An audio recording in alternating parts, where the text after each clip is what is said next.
வணக்கம். இன்றைய பார்வை உங்களை வரவேற்றுக் கொள்கிறது.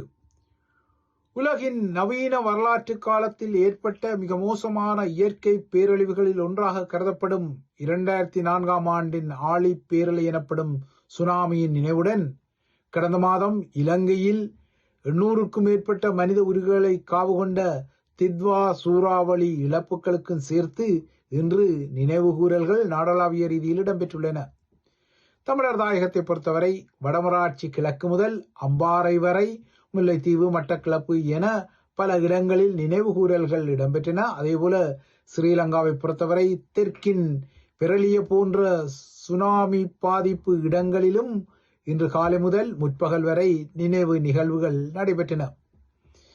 இலங்கையை பொறுத்தவரை 35,000க்கும் மேற்பட்ட மனிதர்களை காவு கொண்டு தெற்காசிய ரீதியில் மொத்தமாக 2,30,000க்கும் மேற்பட்டவர்களை சில நிமிடங்களில் காவு கொண்டது 2004 ஆழி பேரலை எனப்படும் சுனாமி. ஏறக்குறைய 17 லட்சம் மனிதர்களை அவர்களின் வாழ்விடங்களிலிருந்து இந்த ஆழி பேரலை துரத்தியிருந்தது. அதன் பின்னர்தான் இலங்கையிலும் கடற்கரையோரங்களில் கடலுக்கு அருகே மக்கள் வசிக்க முடியாதபடி சில புதிய சட்டங்கள் எல்லாம் கொண்டு வரப்பட்டன. அதேபோல தேசிய பாதுகாப்பு தினம் என்ற அடையாளமும் சுனாமி இலங்கையை தாக்கிய வருடமான 2004க்கு அடுத்த வருடமான 2004 முதல் ஒவ்வொரு டிசம்பர் 26க்கும் பொறிக்கப்பட்டது.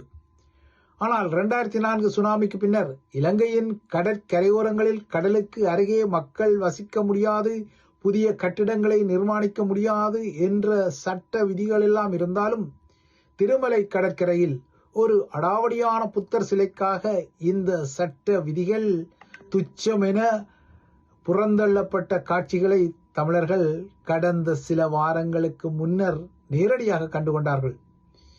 21 ஆண்டுகளுக்கு முன்னர் இந்த சுனாமியின் துன்பியல் கதையை இன்று மீண்டும் ஒரு முறை நினைவுபடுத்தும் வகையில் அந்த நாள் கடந்து கொள்ளும் நிலையில் வேறு வழியின்றி இப்போது ஆட்சி தரப்பில் உள்ள தேசிய மக்கள் சக்தி ஆகிய மாலிமாவ எனப்படும் ஜேவிபி உள்ளுடன் செய்த சில கைங்கரியங்களையும் சொல்லித்தான் ஆக வேண்டும், இல்லையென்றால் நினைவுபடுத்தத்தான் வேண்டும்.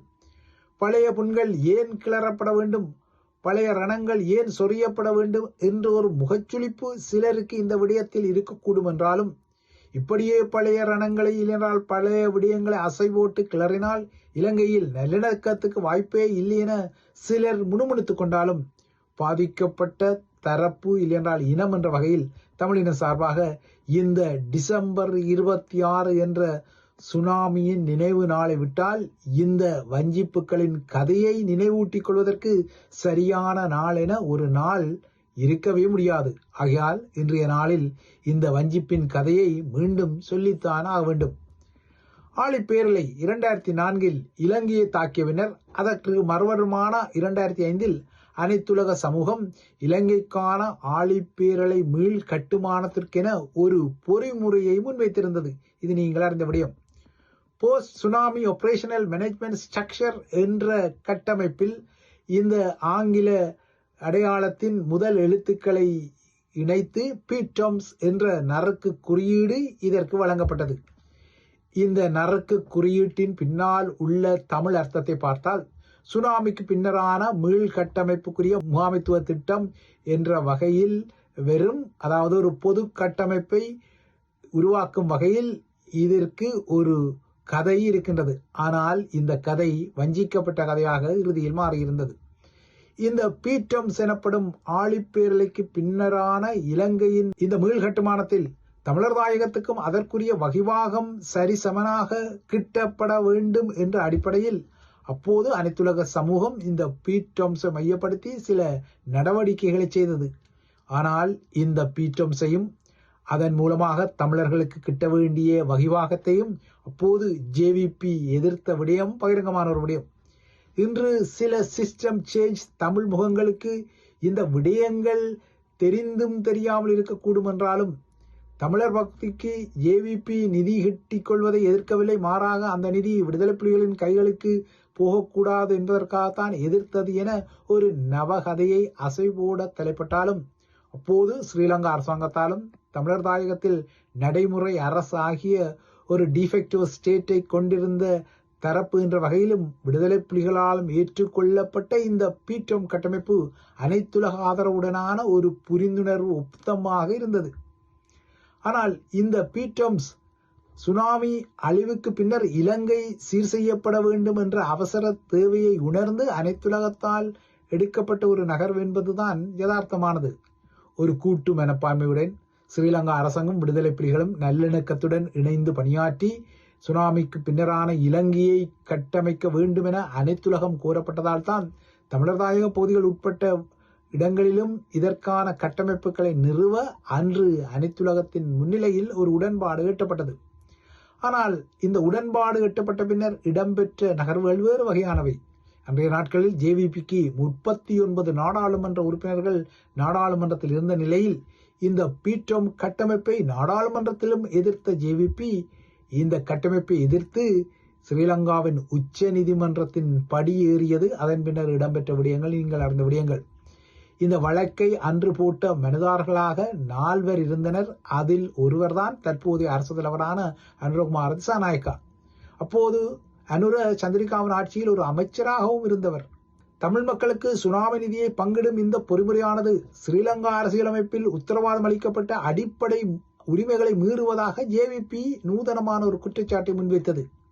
இதற்கும் அப்பால் இந்த நகர்வு ஸ்ரீலங்காவின் இறையாண்மையை மீறுவதாகவும் ஸ்ரீலங்காவின் அரசியலமைப்பின் அடிப்படையில் ஒரு அரசு தலைவர் கூட, அதாவது அன்று அரசு தலைவராக இருந்த சந்திரிகா கூட இவ்வாறாக தமிழர் தாயத்துக்கு நிதியை ஒதுக்கிக் கொள்ள உடன்பாடு கண்டுகொள்ள முடியாது என்றும் ஜேவிபி வாதம் செய்தது.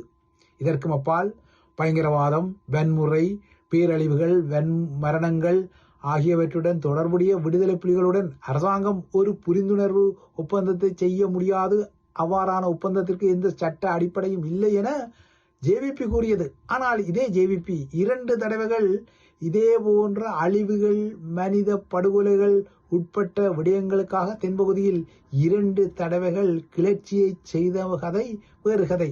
ஆனால் தமிழர்களின் தரப்பில் உள்ள புலிகள் வன்முறைகளை செய்வதாக அதே ஜேவிபி தான் இந்த சுனாமியின் மீள்கட்டுமானத்தை தடுக்கும் வகையில் ஒரு வாதத்தை செய்தது. இவ்வாறாக ஜேவிபியால் அடுக்கப்பட்ட காரணங்கள் மற்றும் கரணங்களின் அடிப்படையில் ஸ்ரீலங்காவின் உச்ச நீதிமன்றம் இந்த பீட்டம் ஒப்பந்தத்தை வலுவிழக்க வைத்திருந்தது.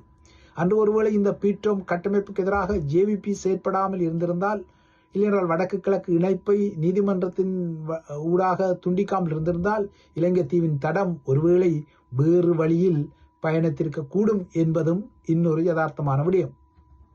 ஆனால் அன்று 2004 ஆழி பேரலைக்கு பின்னர் தமிழர் தாயகத்துக்கு நிதி சுயாதீனத்தை வழங்கி ஏகாதிபத்திய நாடுகள் சதி செய்வதாக குற்றஞ்சாட்டிய அதே ஜேவிபி தான் கடந்த மாதம் இலங்கை தீவை தித்வா சூறாவளி ஊடறுத்து கடந்த பின்னர் எல்லா நாடுகளிடம் இறைஞ்சி நிதி கோரிக்கைகளை விடுகிறது, நிதியையும் பெற்றுக்கொள்கிறது. இதற்கு பதிலாக சில நாடுகள் போடும் டீல்களுக்கும் அது மறைமுகமாக தலையசித்துக் கொள்கிறது. ஆனால் யதார்த்தமாக 2004 ஆழி பேரலைக்கு பின்னர் கடலுக்கு அருகே மக்கள் வசிக்க முடியாதபடி சில சட்டங்கள் கொண்டு வரப்பட்டாலும், கடலுக்கு அருகே நிர்மாணங்கள் செய்ய முடியாதபடி இந்த சட்ட விதிகள் கூறிக்கொண்டாலும், திருமலை கடற்கரையில் இந்த சட்ட விதிகளை மீறி அடாவடியாக ஒரு புத்தர் சிலையை அரசாங்கத்தின் அமைச்சரே இரவில் பாதுகாப்பு காரணங்களுக்காக அகற்றி அதே சிலையை மறுநாள் காவல்துறை பாதுகாப்புடன் குந்த வைத்ததை கடந்த சில வாரங்களுக்கு முன்னர் தமிழ் மக்கள் கண்டுகொண்டார்கள். இப்போது வடக்கின் தையிட்டியில் உள்ள திஸ்ஸ விகாரை எனப்படும் புதிய விகாரை உள்ள இடம் தமிழ் மக்களின் காணிகள் என்பதை பௌத்த சிங்கள மக்கள் புரிந்து கொள்ள வேண்டும் என நைனாதீவு நாக விகாரையின் விகாராதிபதி உள்ளபடியே உண்மையை சொன்னாலும், தேசிய ஒற்றுமையை சீர்குலைக்கும் நோக்கத்துடன் தான் தையிட்டியை முன்வைத்து தமிழர்களின் ஒரு குழு தீவிரமாக செயற்பட்டு வருவதாக ஸ்ரீலங்காவின் பௌத்த சாசனம் மற்றும் கலாச்சார விவகார துணை அமைச்சர் கமகேதர திசாநாயக்காவால் குற்றஞ்சாட்டிக் கொள்ள முடிகிறது.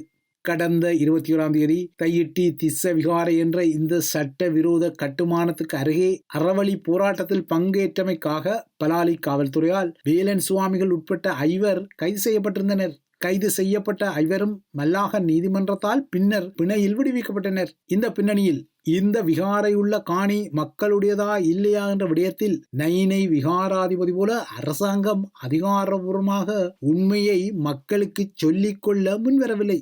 இதற்கு பதிலாக இப்போது இந்த விடயத்தில் அறவழியில் போராடி கொள்பவர்களைத்தான் சதிகாரர்கள் என அரசாங்க முகங்கள் குற்றஞ்சாட்டும் விந்தை நடக்கிறது. அகமொத்தம் திருமலை கடற்கரையிலும் ஒரு சட்டவிரோத கட்டுமானத்தை இதே அரசாங்கம் இன்று வரை சட்ட ரீதியாக ஆதரிக்கத்தான் செய்கின்றது. இதேபோல மறுபுறத்தே தையிட்டி விடயத்திலும் போராட்டக்காரர்களைத்தான் குற்றஞ்சாட்டிக் கொள்ள முடிகிறது. நைனை விகாராதிபதி கூறுவது போல போர்க்காலத்தில் ஸ்ரீலங்கா இராணுவத்தால் கையெட்டியிலிருந்து துரத்தப்பட்ட 18 குடியிருப்பாளர்களுக்கு சொந்தமான நிலத்தில் இந்த விகாரை கட்டப்பட்டதா இல்லையா என்ற விடயத்தில் அரசாங்கம் ஏன் இன்று வரை அதிகாரபூர்வமாக எதுவும் சொல்லிக் கொள்ளவில்லை. மாறாக சந்திரசேகரன் போன்ற தமிழ் முகங்கள்தான் மென்று விழுங்கி இந்த விடயத்தில் சில விடயங்களை சொல்லிக்கொள்ள தலைப்படுகின்றார்கள். உள்ளது உள்ளபடியே தையிட்டி விகாரைக்கான போராட்டக்காரர்கள் குழப்பங்காட்சிகளாகவே அரசாங்கம் கூறுவது போல இருந்து கொள்ளட்டும், அதற்கு ஆமேன். ஆனால் இறையாண்மை உள்ள ஒரு அரசாங்கம் என்ற அடிப்படையில் இந்த குழப்பங்களுக்கு தீர்வை ஜேவிபி உள்ளுடன் கொண்ட அருண்குமார திசாநாயக்கவின் அரசாங்கமே வழங்கிக் கொள்ளலாமே. ஏனென்றால் இந்த பிரச்சனையில் எது உண்மை எது பொய் என்பதை நைனை விகாராதிபதியே இப்போது வெளிப்படுத்திவிட்டார். அதுபோல தையிட்டியின் மக்கள் நில உரிமை கூட்டணியும் இதற்குரிய ஆதாரங்களை வைத்திருக்கும் நிலையில் இந்த விடயத்தில் அனுர அரசாங்கத்திற்கு என்ன குழப்பம்தான் இருக்க முடியும்?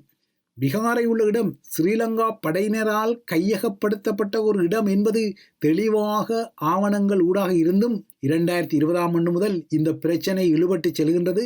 அனுரவின் ஆட்சி அமைந்தே ஒரு வருட காலம் கடந்து கொண்ட போதிலும் இந்த பிரச்சனை இன்று வரை இழுபடுகின்றது. தையிட்டி விகாரைக்காக காணிகளை இழந்தவர்களுக்கு மாற்றுக்காணி அல்லது நிதி இழப்பீடு என குறிப்பிடும் அனுரவின் தமிழ் அமைச்சரான சந்திரசேகரன் இந்த விகாரை தனியார் காணிகளில் அமைக்கப்பட்டுள்ளது என்பதை தான் ஏற்றுக்கொள்வதாக கூறுகின்றார். ஆனால் இதற்கு மறுபுறத்தே குறித்த விகாரை தமது ஆட்சி காலத்தில் அமைக்கப்படவில்லை எனவும் அவர் நழுவிக்கொள்கிறார். ஆனால் இவ்வாறாக திஸ்ஸ விகாரை விடயத்தில் நழுவிக்கொள்ளும் இதே அரசாங்கம்தான் முன்னைய ஆட்சி காலத்தில் இடம்பெற்ற ஊழல் முறைகேடுகளெல்லாம் தாம் பிடிக்கப் போவதாக சூளுரைத்துக் கொள்கிறது. அனுர அரசாங்கத்தின் இந்த நிலைப்பாடு புதுமையானதல்ல.